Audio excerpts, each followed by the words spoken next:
today we have the pleasure of having Anne Laffin come on the show. Anne is a marketing problem solver, strategist, and content creator who helps entrepreneurs and founders grow and amplify the inspiring work that they bring to the world. She has a 20-year marketing career working with various companies, large and small, including startups in the market research, tech, financial service, and animal health industries. In 2020, Anne decided to start Fin Marketing, a marketing consultancy for early stage startups. Anne, thank you so much for coming on. I'm excited to have you. Thank you so much for having me. I'm excited to be here. Awesome. Well, go ahead and tell us a little bit about yourself and how you got to where you are today. Yeah. So, you've already mentioned I've been marketing for 20 years at this point, which snuck up quickly. And in the later part of my career, I had the pleasure of working for a very early stage startup. I was employee number 6. And so that's pretty early. And really found that I loved that environment. I loved the pace of it. I loved that the team was all in one room. You could see change happen really quickly, and I just gravitated towards that type of environment. And so when the opportunity presented itself where I could start my own business, which it did right in the middle of the pandemic, go figure, I jumped on it and I decided I really wanted to work with startups because I loved it so much. And so that's how I got where I am now, right? And the company that I started, Fin Marketing, that's my audience, early stage companies. Awesome. And what exactly does Fin Marketing do? I work primarily on messaging, strategy, and then I definitely help with execution. Again, because so many of these companies they don't have a marketing team at all, or they don't have a ton of resources. They are usually looking for somebody to come in and help with at least a portion of the execution plan that we pull together.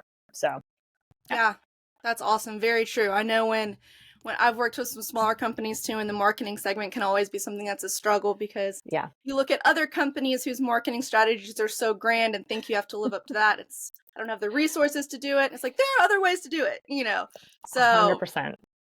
That's something that lots of businesses need, for sure. So you talk about marketing strategy a lot.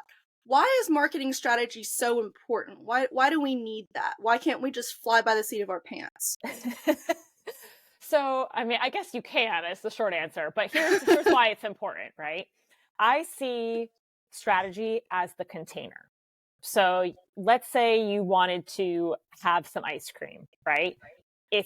Most people, you're either going to eat it out of a bowl or, I suppose, the container, right? But either way, it is in some vessel that keeps it contained.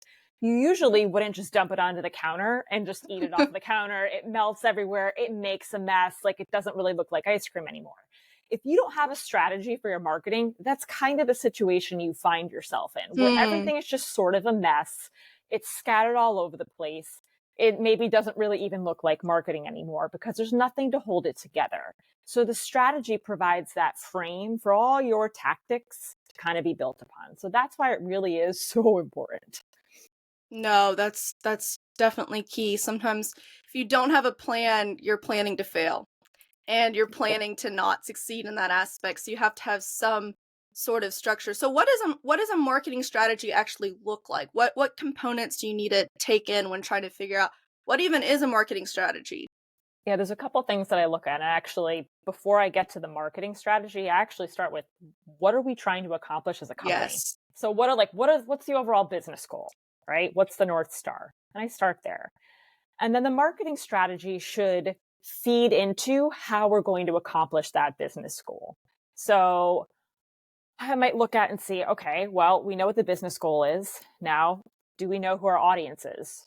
Are we guessing? Yes. Are we still trying to find out, right? So we need to also think about that. Where does our audience live? How can we reach them?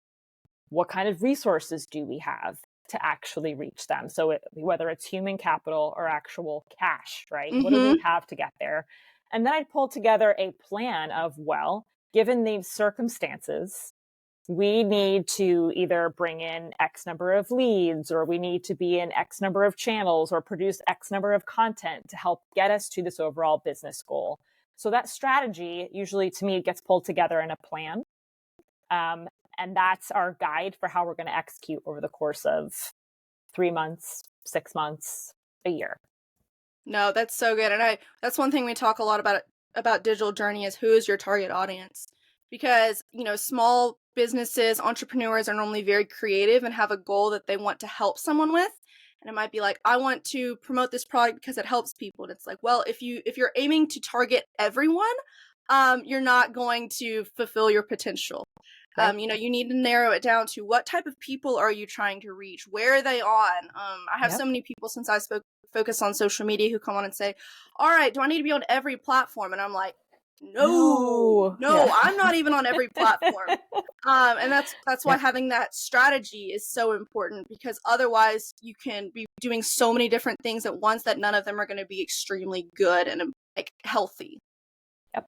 And effective. I think, thinking of your audience here and mine too, that resourcing piece, your example of, should I be on every single channel? How are you actually going to create and sustain content if that were the case, right? And I think Yes. that's the question that also needs to be asked of any marketing strategy. Again, is like, can we really support the strategy that we've laid out, right? Sometimes, and I used to do this more in the past, I would start big and then cull down. I've actually now kind of flipped that, where I will start smaller. And then if we actually have more time or find we have more resourcing, I will add to it. But I find that it's easy to get distracted. Yes. It's easy to look at the shiny things, and suddenly the strategy gets really blown out of proportion, particularly when there's not a lot of resourcing. So I think to your question earlier, like, how do we start with the strategy? It's, focusing on that North Star and keeping your tactics and plan feasible, like keeping it honest are all important.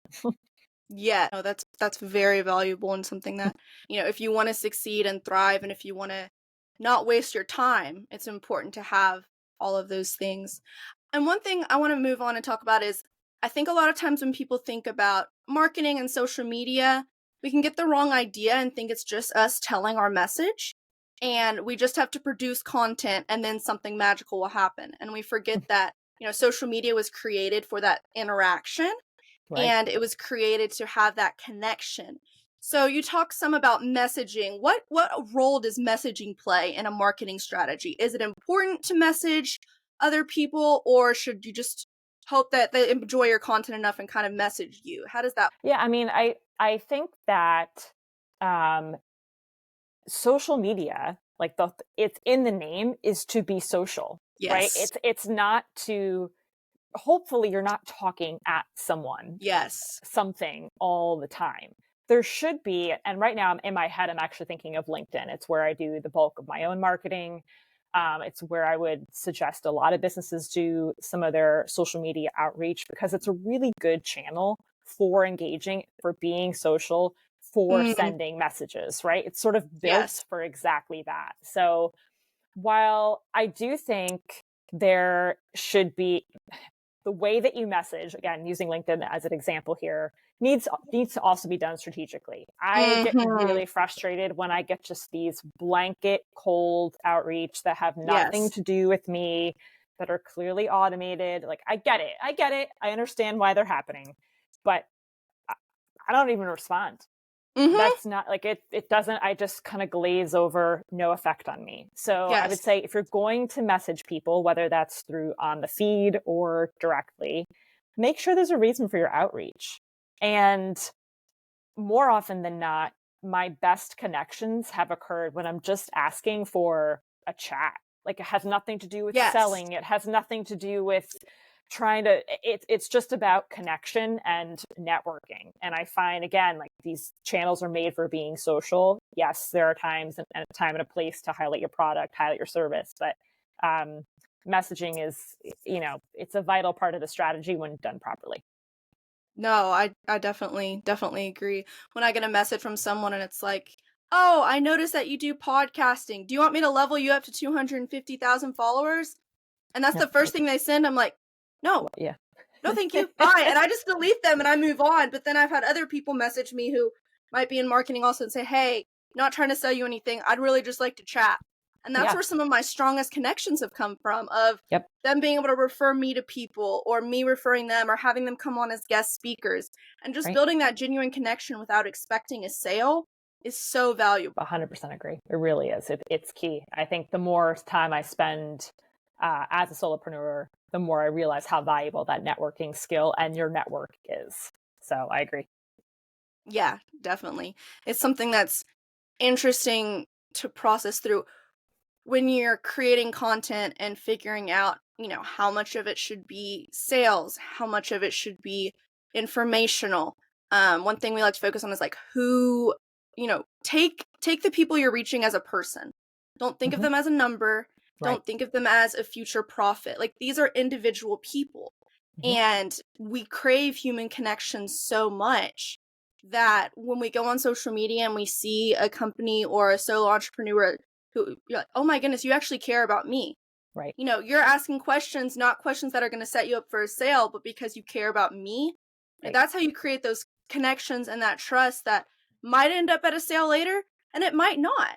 But Right. having that trust behind your brand and that strength is so valuable, and something a lot of people don't have. I agree. I think it's even since the pandemic, that Yes. need for connection seems to be even greater. It's like we all kind of forgot how to interact and are still trying to figure it out now. So, social media, I think, can help to an extent there, and certainly can help with introductions for business and just good people to have in your network, right?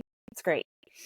I agree. It's something valuable, and I think social media is a good place, especially for, I started my business after the pandemic, and so getting into that is completely different than other people who have been having, running businesses before that. And so the Yep. way, even learning how to run a business or learning how to grow your small business during that is so different. And I think having a marketing strategy and learning how to communicate with people differently is important, because you can talk with other small business owners who didn't focus as much on social media because maybe in-person stuff was easier. Right. But now we've swapped to that mindset of realizing that, yes, digital can be valuable. Yep. It can be overused, but it is valuable also. Like, there's no way I would have been Sure. able to fly to Connecticut to have this, Right. conversation with Right. you. But because it's digital, I can have that. And it's important to learn, how to ethically do that and how to do that in a healthy way. Yeah, for sure. For sure. Yeah.